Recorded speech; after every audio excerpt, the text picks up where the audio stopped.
Hitler से तुलना की जाती है नरेंद्र मोदी की, इंदिरा गांधी से तुलना की जाती है नरेंद्र मोदी की। इंदिरा गांधी का जो खास तौर पे इमरजेंसी का फेज था, उससे आज भी राजद ने अपनी तरफ से उस इमरजेंसी को याद करते हुए कांग्रेस को, चूंकि कांग्रेस साथ है, नहीं लपेटते हुए बल्कि प्रधानमंत्री नरेंद्र मोदी को लपेटने की कोशिश की। निश्चित तौर पर भारत को इस छवि से जल्दी ही आज़ादी प्राप्त करनी पड़ेगी और इसके लिए 2024 के चुनाव से बेहतर क्या हो सकता है।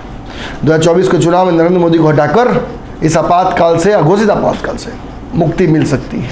मोदी ने कहा कि देश में इमरजेंसी थोपने वाली कांग्रेस और उसका साथ देने वाले लालू नीतीश को कभी बिहार की जनता माफ नहीं करेगी।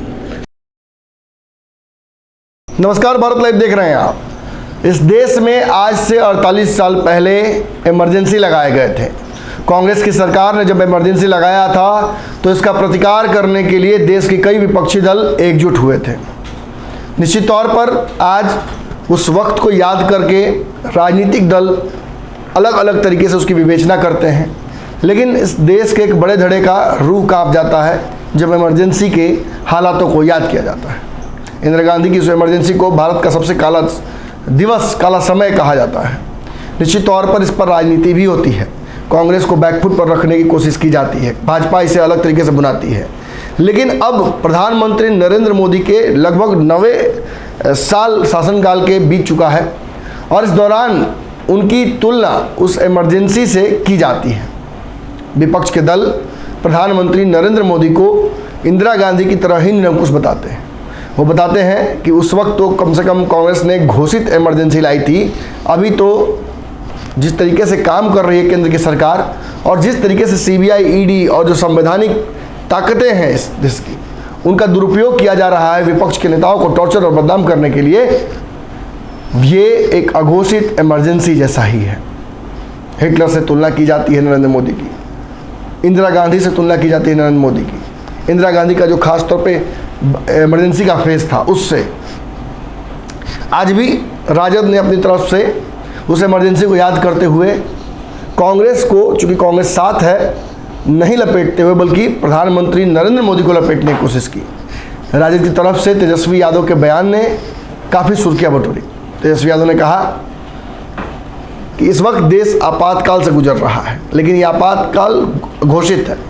इसमें किसी तरीके से नरेंद्र मोदी देश की संवैधानिक जो संस्थाएं हैं उनका दुरुपयोग करते हैं, कभी आपके नेताओं पर, कभी कांग्रेस के नेताओं पर, कभी साउथ के दलों पर, तो कभी हम पर। मुझे भी लगातार परेशान किया जाता है। जिस चार्जशीट में मेरा नाम नहीं है उस मामले में कई बार मुझे परेशान किया जा चुका है।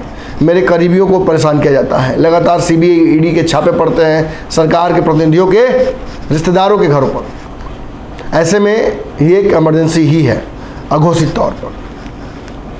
उन्होंने ये भी कहा प्रधानमंत्री नरेंद्र मोदी की इसी रवैये की वजह से देश की छवि बाहरी देशों में खराब हो रही है। निश्चित तौर पर भारत को इस छवि से जल्दी ही आज़ादी प्राप्त करनी पड़ेगी और इसके लिए 2024 के चुनाव से बेहतर क्या हो सकता है। 2024 के चुनाव में नरेंद्र मोदी को हटाकर इस आपातकाल से, अघोषित आपातकाल से मुक्ति मिल सकती है। लेकिन जहाँ एक तरफ तेजस्वी यादव ने बयान दिया, वहीं इसी से मिलता जुलता बयान खुद भाजपा कोटे के सुशील मोदी ने दे दिया। इस प्रदेश के उप मुख्यमंत्री रह चुके हैं, अभी राज्यसभा सांसद हैं, जीएसटी के पैनल में एक बड़ा रोल है उनका। भाजपा की तरफ से लगातार बैटिंग करते नजर आ रहे हैं, खासतौर पर सरकार गिरने के बाद बहुत एक्टिव हो गए हैं। लेकिन अभी इस वक्त जो बयान उन्होंने दिया है, उस बयान को सुनकर आप भी चौंक जाएंगे। सुशील मोदी ने बयान दिया है कि निश्चित तौर पर इस वक्त इमरजेंसी जैसे हालात हैं। इमरजेंसी जैसे अघोषित थी उसी तरीके से आज भी अघोषित इमरजेंसी है, लेकिन वो देश में नहीं है बल्कि बिहार में है। बिहार के सत्तासीन लोग, नीतीश कुमार, तेजस्वी यादव, बिहार के लोगों को अघोषित इमरजेंसी में रखते हैं। आप बिहार के किसी भी कानून को उठा लीजिए और उसको कानून के इम्प्लीमेंटेशन में बिहार सरकार की जो मानवीय संवेदनाओं संवेदनाएं कितनी शून्य हो गई हैं, ये समझ में आ जाएगा। शराबबंदी हो या फिर लगातार बढ़ रहे हैं अपराध, इन सब को छोड़कर नीतीश कुमार विपक्षी एकजुटता में लगे हुए हैं। आप देखिए इस रिपोर्ट में कि क्या कुछ सुशील मोदी ने कहा है।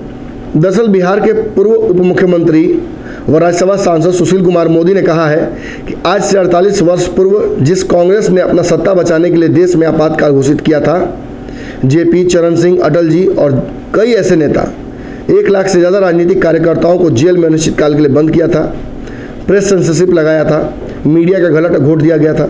उसी कांग्रेस की गोद में आज आंदोलन के तथाकथित सिपाही लालू प्रसाद यादव और नीतीश कुमार जाकर बैठ गए। मोदी ने कहा कि आज लालू नीतीश सरकार ने बिहार में आपातकाल जैसी स्थिति पैदा कर दी है। विपक्षी एकजुटता सम्मेलन के दौरान भाजपा 100 से ज़्यादा होर्डिंग को हटा दिया गया। विज्ञापन कंपनी को धमकी देकर जो बड़े होर्डिंग लगाए गए थे उन्हें भी उतरवा दिया गया। मोदी ने कहा कि बिहार की में अखबारों को धमकी दी जा रही है कि अगर विपक्षी के समाचार प्रमुखता से छपे या अखबारों में सरकार की आलोचना हुई तो उनका विज्ञापन बंद कर दिया जाएगा। परिणामतः विपक्ष के समाचारों के पर कतर कर 2 कॉलम में छाप दिए गए। मोदी ने कहा कि बंगाल में पंचायत चुनाव में नामांकन के दौरान अभी तक 1 दर्जन भाजपा कांग्रेस के कार्यकर्ताओं की तृणमूल द्वारा हत्या कर दी गई है।